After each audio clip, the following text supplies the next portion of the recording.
안녕하세요. 김성길 목사와 함께하는 GTS 말씀 묵상 시간입니다. 오늘은 9번째 주간의 5번째 날 묵상입니다. 5번째 날은 사람과의 관계를 잘 갖는 묵상이에요. 나 자신과의 관계, 그리고 가족이나 다른 사람들과의 관계, 그리고 환경과의 관계입니다. 그래서 이 세 가지 관계를 돌아가면서 이렇게 하나씩 다루게 되는데, 오늘은 이제 자기 자신과 좋은 관계를 갖기 위한 묵상입니다. 인생을 성공하는 것은, 행복하게 사는 비결은 바로 이 관계에서 성공하는 것입니다. 어제는 하나님과의 관계를 잘 갖기 위해서 하나님 마음 느끼기를 주제로 삼아서 묵상을 했고요.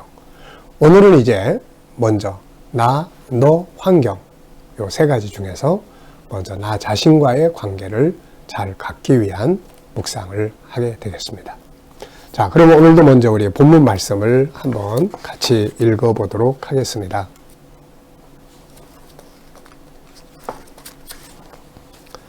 마태복음 14장 23절로 33절.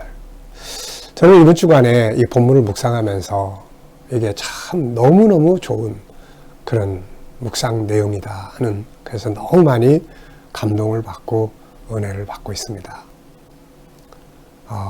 참 이 말씀, 이 묵상을 하면서 인생의 모습도 보게 되고, 이 속에서 진정한 신앙의 모습도 발견하게 되고, 참 많은 감동과 은혜가 주어지고 있습니다. 여러분들도 마마 묵상하시면서 많은 은혜를 누리고 계시리라 믿습니다. 우리가 묵상할 때는 흐르는 물을 마시는 묵상이 있고, 깊이 들어있는 물을 파서 마시는 묵상이 있다는 거 꼭 기억해 주시기 바랍니다. 흐르는 물을 마신다는 것은 본문을 그대로 쭉 읽으면서 느껴지고 깨달아지고 감동되는 것을 말하는 것이고, 밑에 깊이 묻혀있는 물을 마신다는 말은 단어 하나, 또 문장 하나, 그리고 그 안에 질문들을 넣어가면서 그 속에서 묵상하는, 그러면 보이지 않던 저 밑에 있는 그런 은혜의 생수가 싹 이렇게 올라와서 우리 영혼을 적시게 되는 거죠. 그래서 두 가지 방법으로 묵상을 하시면 됩니다. 자, 그럼 본문 말씀 한번 읽어보겠습니다. 무리를 보내신 후에 기도하러 따로 산에 올라가시니라. 저물매 거기 혼자 계시더니 배가 이미 육지에서 술이나 떠나서 바람이 거스름으로 물결로 말미암아 고난을 당하더라. 밤 사경에 예수께서 바다 위로 걸어서 제자들에게 오시니 제자들이 그가 바다 위로 걸어오심을 보고 놀라 유령이라 하며 무서워하여 소리 지르거늘 예수께서 즉시 이르시되 안심하라 나니 두려워하지 말라. 베드로가 대답하여 이르되 주여 만일 주님이시거든 나를 명하사 물 위로 오라 하소서 하니 오라 하시니 베드로가 배에서 내려 물 위로 걸어서 예수께로 가되 바람을 보고 무서워 빠져가는지라. 소리질러 이르되 주여 나를 구원하소서 하니 예수께서 즉시 손을 내밀어 그를 붙잡으시며 이르시되 믿음이 작은 자여 왜 의심하였느냐 하시고 배에 함께 오르매 바람이 그치는지라.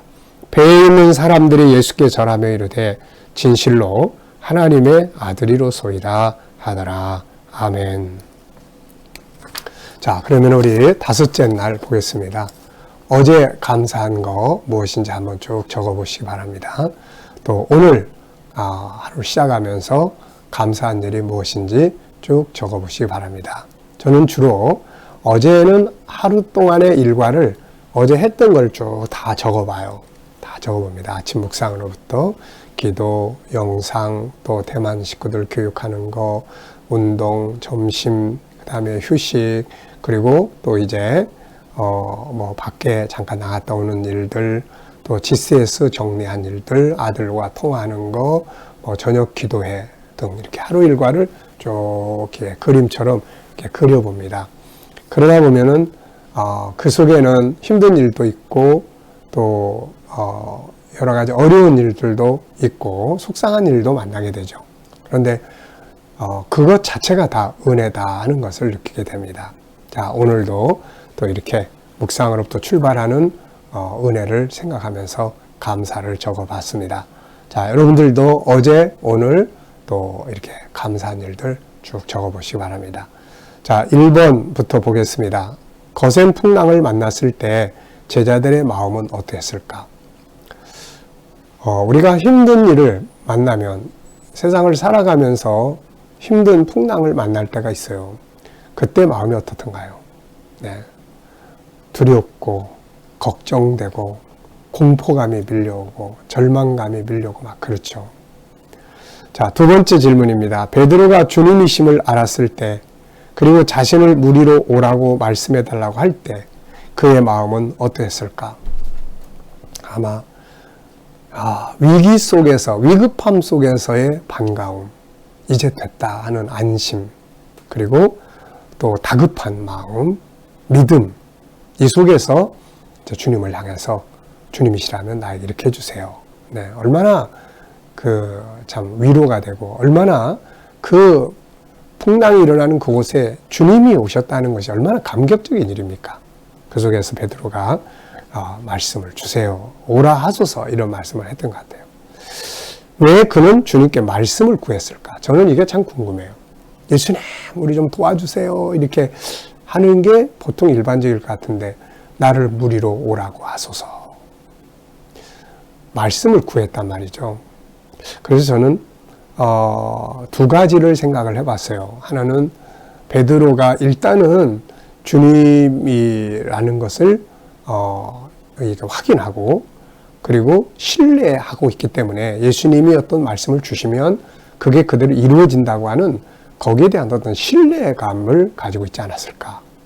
네. 그리고 또 이런 일이 있기 전에도 예수님이 항상 말씀하시면 능력이 일어나니까 그 능력을 말씀을 통해서 이루어진다는 것을 그는 알고 있었기 때문에 말씀을 구하지 않았을까, 이런 생각을 해봐요.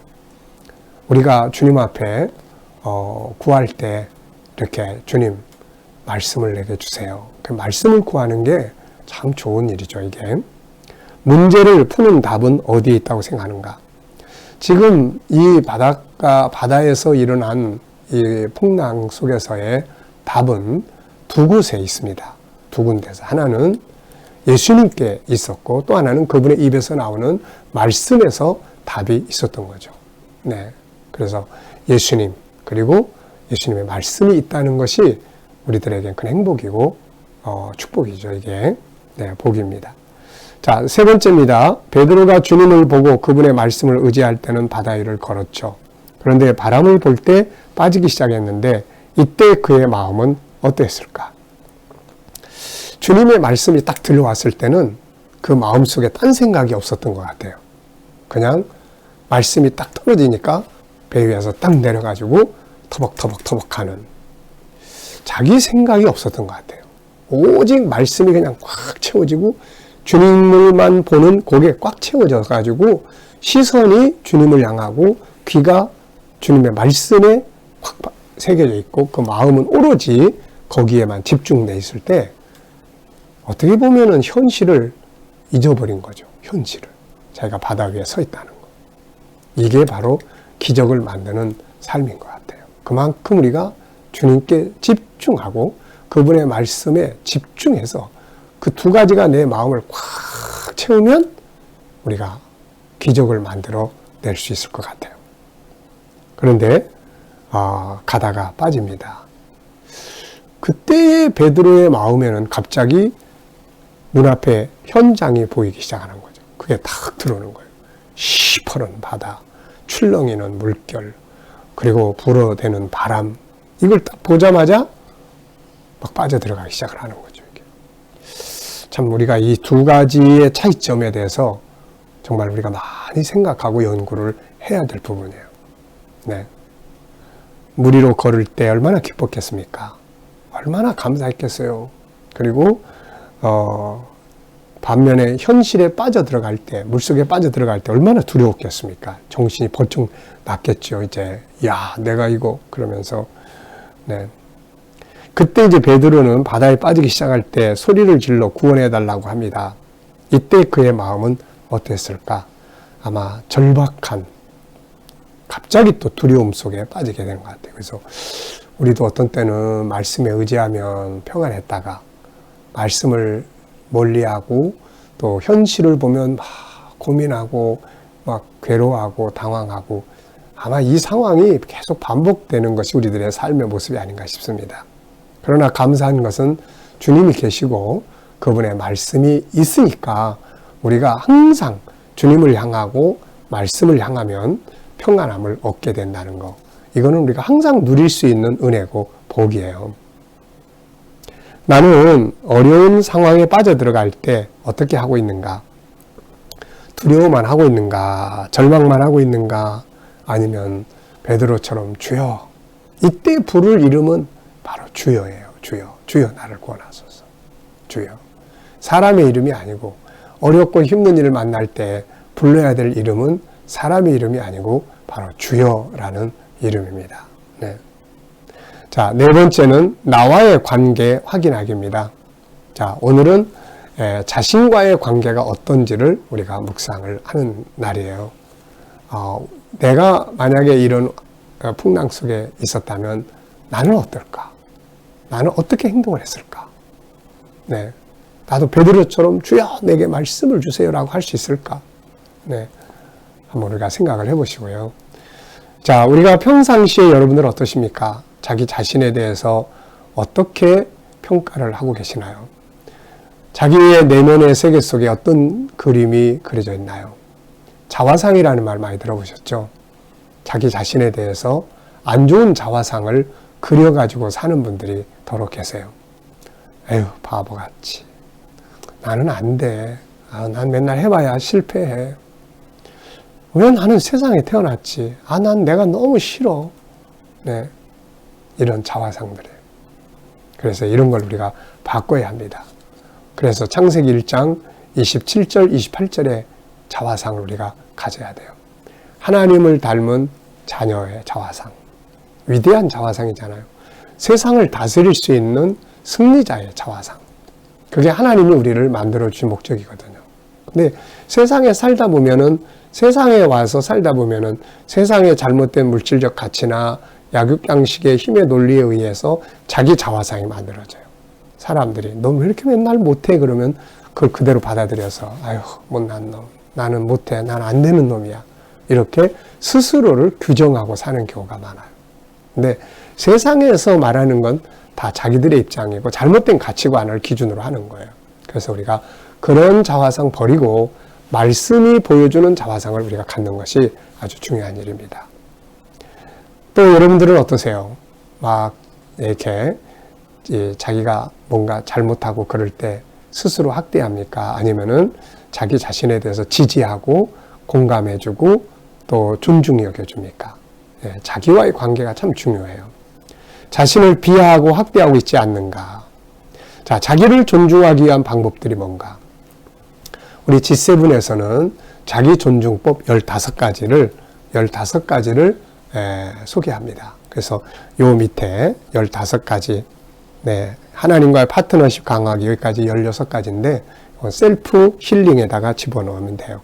그래서 15가지 방법을 항상 읽고 묵상하고 생각하고 한 번씩 해보면 이게 자기를 굉장히 존중하게 만들어주는 프로그램들이거든요, 이게.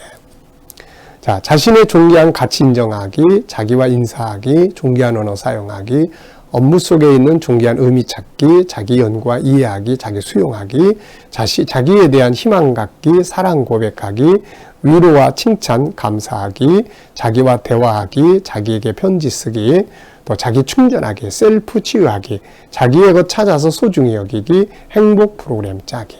네. 그래서 이렇게 15가지를 한 번씩 이렇게 해보면 굉장히 이게 효과가 있습니다. 그래서 나도 괜찮은 존재구나. 나도 정말 대단한 존재구나. 이런 거를 알게 되는 거죠. 그래서 자기의 참모습, 창세기 1장 27절, 28절이 자기 참모습이에요. 창세기 3장의 죄로 말미암아 살아가는 이게 참모습이 아니에요.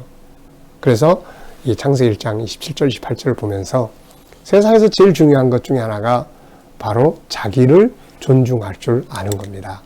자기를 지지하고 자기 위로할 줄 아는 이런 사람들이 세상을 이겨갈 수가 있는 거예요. 근데 이게 없는 사람은 내면에 굉장히 면역성이 약해요. 그래가지고 누가 조금만 무슨 말 하면 금방 상처받게 되고 조금만 뭘 하면 그냥 그것 때문에 속상해하게 되고 이렇게 되는 거죠, 이게. 그래서 자기 존중법 15가지를 꼭 기억해서 한번 활용을 해보시기 바랍니다. 매일 아침마다 딴 거보다도 첫 번째 거, 나는 존귀한 사람이야. 나는 하나님을 닮은 능력 있는 사람이야. 창세기 1장 27절, 28절을 항상 이렇게 선포를 해보세요. 항상 선포를 해보면 자기 가치가 굉장히 높아지는 것을 느끼게 됩니다. 그리고 두 번째 있는 것처럼 자기와 인사하는 거예요. 아침에 일어나면은 김성길, 굿모닝, 잘 잤어? 넌 누구지? 나는 이러이러한 존재야. 그리고 자기와 인사하는 거예요.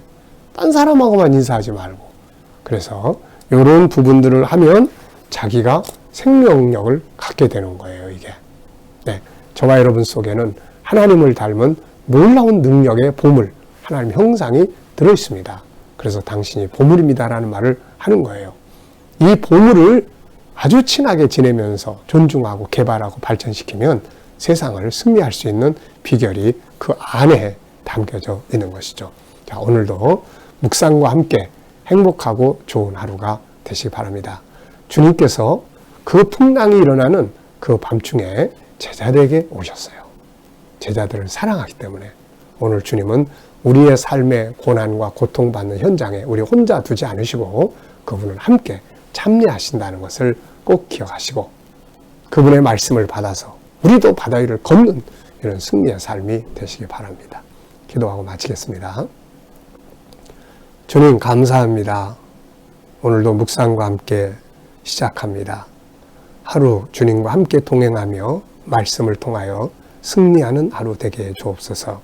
주님 오늘도 우리 자녀들과 친척들과 또 이웃들 중에 믿지 않는 자들 다 주께로 돌아오게 하여 주시고 주님 또 우리 성도들 또 자녀들 살아가는 현장마다 함께 하여 주셔서 코로나 바이러스로부터 안전하게 지켜주시고 또 저희들이 믿음으로 일하는 직장과 사업장들이 형통하도록 은혜 입혀 주시옵시며 또 하나님 저희들이 가진 꿈과 비전이 주 안에서 다 이루어지게 하여 주시고 또 오늘 치료받는 모든 성도들에게는 주님 피 묻은 손으로 만져주셔서 더 치유의 능력이 강하게 역사하여 주시옵소서. 오늘도 주님이 나라와 민족이 함께 하시고 이 땅에서 코로나 바이러스가 속히 소멸되게 하시며 주님 또 이 나라의 지도자들에게 지혜를 주셔서 이 나라를 바른 길로 이끌어가게 하여 주시옵소서. 주님 또 세계 곳곳에 있는 선교사님들과 사역에 함께 하시고 또 코로나 바이러스가 세계 속에서 소멸돼서 천국 복음 들고 나가서 열심히 또 전할 수 있도록 문이 열려지게 하여 주시옵소서. 이슬람권, 힌두권, 공산권, 불교권에서 핍박받는 교회와 성도들을 붙들어 주시고 저희들이 늘 승리하도록 인도하여 주시옵소서. 감사하며 예수님의 이름으로 기도하옵나이다. 아멘.